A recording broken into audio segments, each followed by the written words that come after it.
Hey folks, welcome back to another video. As always, I appreciate you watching.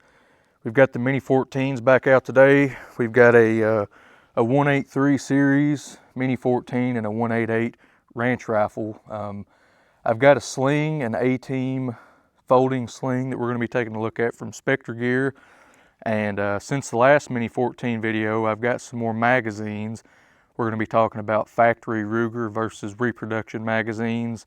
I've got some pre-ban older 40 and 30 round magazines. I've got some 20s that I've been shooting for a while, and I've got some 10 rounders that I usually, or 5 rounders, excuse me, that I only really shoot in this guy here. So we'll be taking a look up close at all of these magazines. It'll be kind of not really where you should spend your money and what's better than what. More of just my experience with magazines. I know that's kind of a hot topic with Mini-14s. A lot of people have different opinions where you should be spending your money on magazines. So we'll talk about my experience with that. We'll look at the Sling up close. Like I said, Specter Gear, it's a good product. I like it. I purchased this with my own money a couple months ago just to try.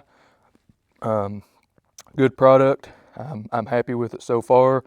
So we'll be looking at that in depth, how it connects, kind of what they've got going on here with the Samson A-Team folder. We'll be talking about the magazines mostly and my experience with Ruger versus aftermarket, some of the cheaper options you can find, and how you should navigate that if you're looking for magazines, 30 rounders. Rugers are known to be higher priced magazines. It's not like the AR world where you can get a good magazine for $12, or if you find an older one in a gun show, even less than maybe $7 to $10. Ruger magazines for the Mini-14s are usually pretty high, so that's why a lot of people go with the aftermarkets. So we'll be looking at those, my experience with those, and yeah, just another good Mini-14 video. This will be more of a discussion, not really a history lesson on anything, but we'll get some up-close shots of everything so you can see exactly what I'm talking about with the Sling. So stay tuned. We're going to take this inside so we can get a closer look. So we've got here a 30 round Mini-14 magazine and a 30 round AR-15 magazine. We'll look at these just briefly.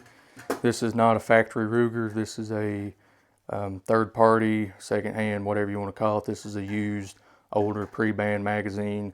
This is pretty run-of-the-mill PSA 30 rounder. I've had this for about 5 years now. I mean, they work fine. These are about $9.99 right now. I think they're running a small sale, a couple dollars off. They might be 10 or 11 or 11 or 12. Normally, factory Ruger magazine out of the box, which, as I said, this is not, but still, if you buy one new, you're looking at about $53.95, I think, is the going rate. There were a few cheaper ones. I think I found one site that was $49.99, a few cheaper sites that there wasn't even any in stock. So looking at about 50 average versus 10 average. Got another example here. People know what this is, P-Mag. It's a Magpul magazine. You know, there's a lot of these out there, pretty standard. 30 round. Those come in a little higher than the metal magazines, but still probably $12 to $14 average. PSA is actually running a sale on these. $6 a mag, pretty much, if you buy 100 rounds of PMC 223. So I think everything was $80 in total, and you got 5 magazines and 100 rounds, which is pretty crazy. Really good deal from them right now. So why do these cost 5 times more? Couple reasons mainly we'll talk about. So just a different manufacturing process. Individually between these two magazines, this feels a lot sturdier, it's a lot heavier. This one, the sheet is just a lot thinner. You can almost move it with your fingers. This one, not so much. This is solid. This might be a different kind of tempered steel. I'm not sure what PSA does with theirs. I've read some stuff about the older magazines that were of quality pre-ban. Maybe there was a different tempering process that just made the mags a little better. So that might get you a little more cost. Just a different style. Obviously the Mini-14 with the rock and lock, it's got an extra punched hole, and this one has a welded rectangular catch on the back, whereas something like this is a 20 round. This is not a Ruger either, but it just has a like an extruded stamp style magazine catch in the back. So I mean, that would cost a little more, you know, an extra piece of metal spot welded on there, but mainly the reason is these are proprietary to the Mini-14 platform. So when you compare ARs and Mini-14s, and they do a lot, whether it's warranted, you know, that's a different topic, but they get compared. The AR in itself is an entire platform of guns. There's hundreds of manufacturers of the magazines, of the rifles themselves. Anything you can dream up, you can find. Mini-14, not so much. Ruger is the only company that manufactures these. That's how it's always been. And most people stick with the factory Ruger magazines. So they've got the market in a stranglehold, really. There's not near as much competition as there is with AR magazines. So really, I'd say that's the reason why, mostly, is just the lack of competition in that market. Do they have to be $50 a piece? It's a good question. I'm not sure. I guess that's up to Ruger. That's their prices, and people are buying them. So if they're buying them, why not? I don't know. It's that type of thing, I guess. So the quick backstory on these, like I said, it won't be a history lesson, but just for context, you probably already know this information, but during the 80s, early 90s, Ruger was sending out magazines to law enforcement and police departments only in high capacity magazines. So you couldn't get the 30 and 40 round magazines as civilians. They just didn't send them out to the public. They were incredibly hard to get. So third parties filled in those gaps. There was several different companies that came up. We won't mention all of them, but a few of the big players were PMI, Precision Mag Industries. They took over Federal Ordnance's manufacturing processes in some of their lines. So those two get kind of lumped together, even though they're not exactly the same company. They made some quality magazines. A lot of people say they rivaled the old Ruger magazines in quality, and some people would even put them a notch above. I don't have any Ruger factory 30 round magazines to compare, but that's what I've read. You had a couple other players. USA Manufacturing was another one. There was companies called Mason, Scherer, Ramline. I think Western was another one, just to name a few of those.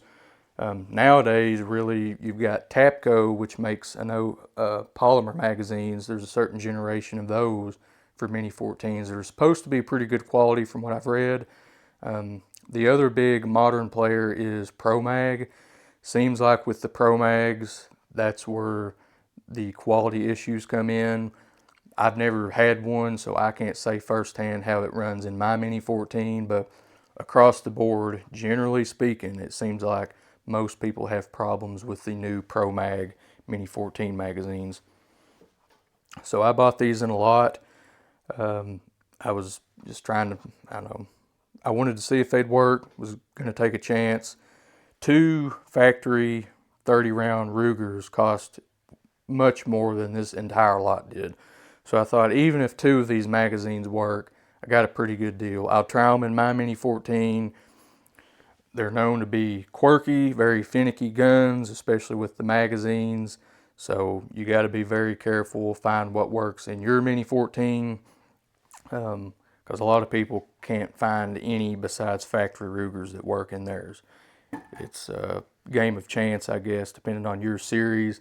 It could be an issue with newer manufactured ranch rifles and older magazines like these. It could be an older Mini-14 style, like an early 183 series or something like I have. That one happens to be a 188, but I've got a 183, which is a fairly early Mini.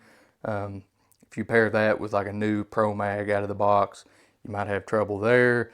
Just depends on your series and what kind of magazines you're running. So mainly the focus of this video is just find what works for you.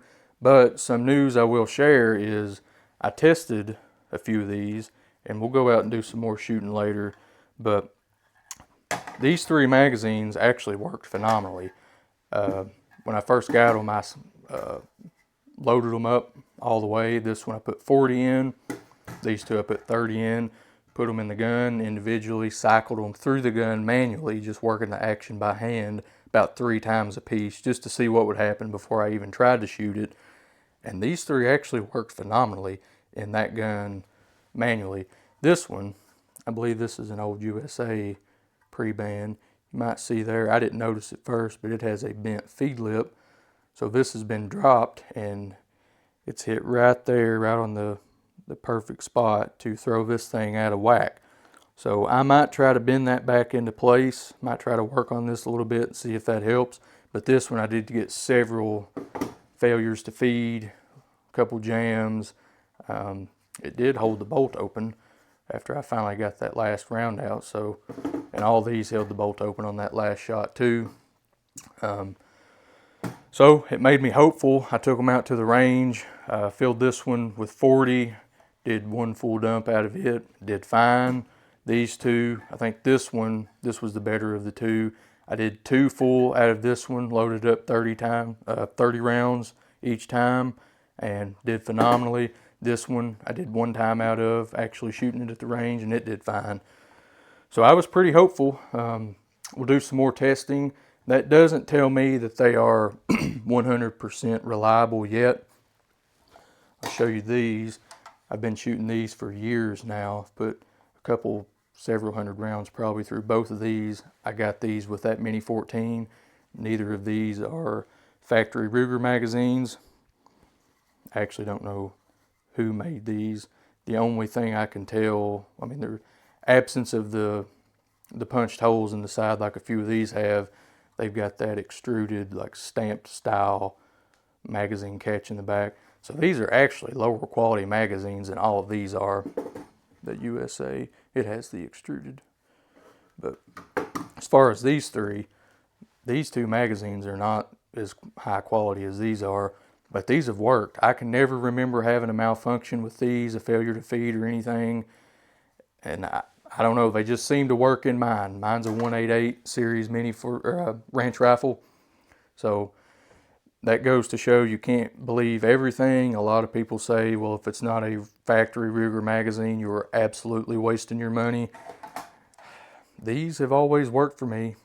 You know, for some reason, I don't know what it is about these magazines with my gun, but they've always seemed to work. With the magazine part out of the way, we'll take a look at this Sling real quick.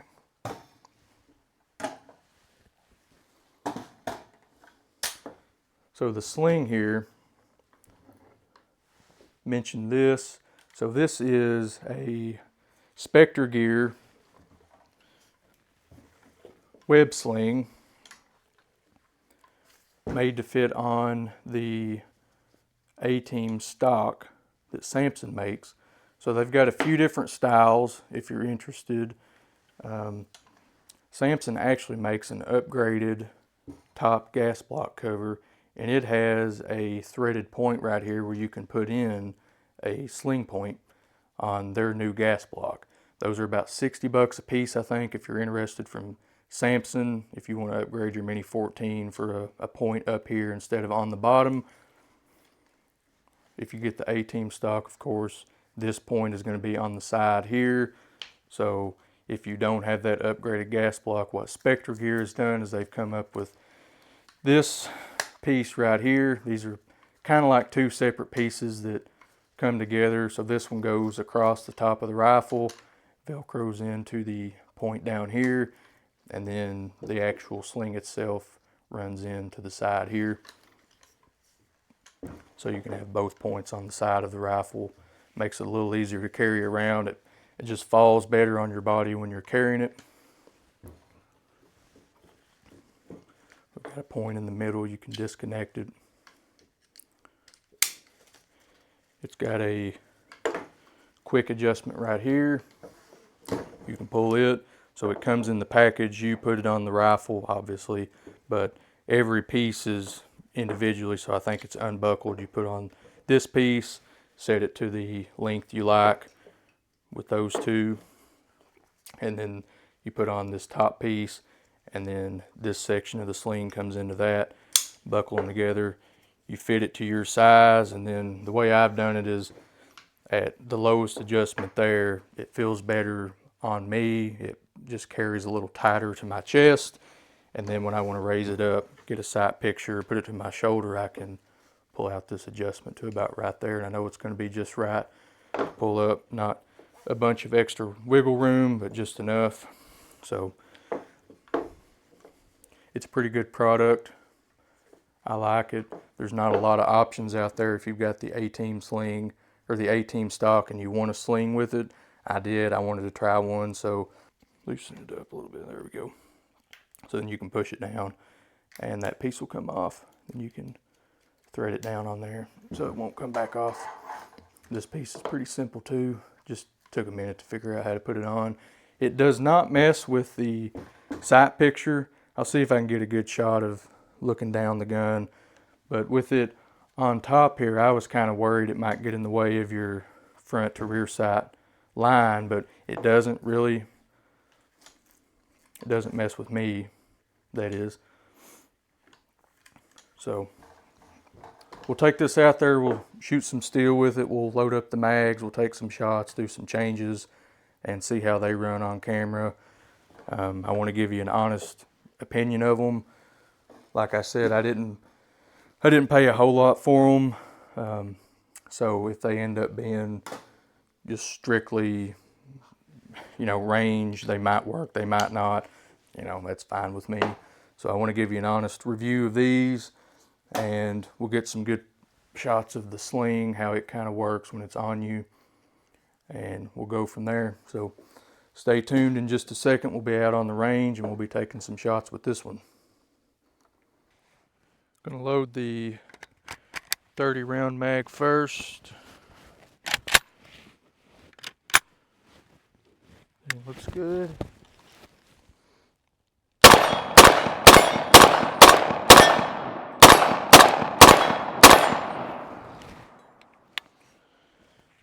Never ceases to amaze me just how accurate these guns are.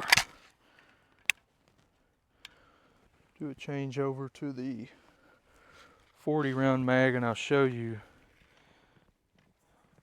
So those feed lips are what makes that bullet point straight, down, up, wherever. So if you've got damaged feed lips, that's a big cause of failure to feed, is because that bullet is not actually pointing the right way in the mag well. So we've got the 40 rounder in now.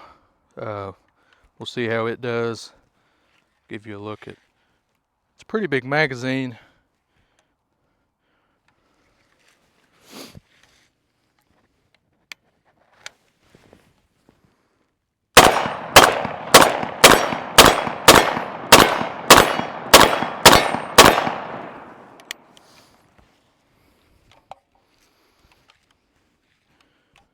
Did well.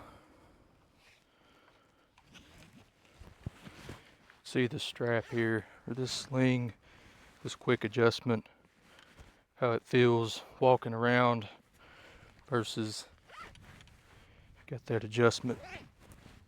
So it's a little too tight to bring up there, but one move, it brings it to the right spot. So I do like it because of that.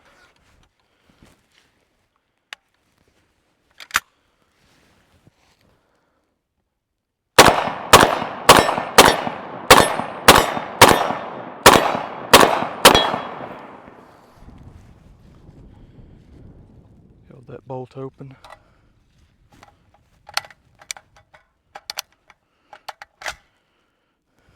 Magazines can be finicky pulling them out, especially when they lock into that catch. Feeds good, pulls off the bullets just fine.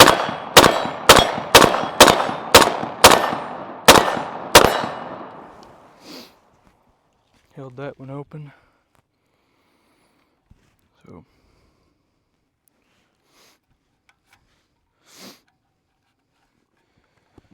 it'll take some more testing for sure, but right now I really like these magazines. lock in. You can see there's not a whole lot of wobble there, and that's what is so good about the larger rectangular catches.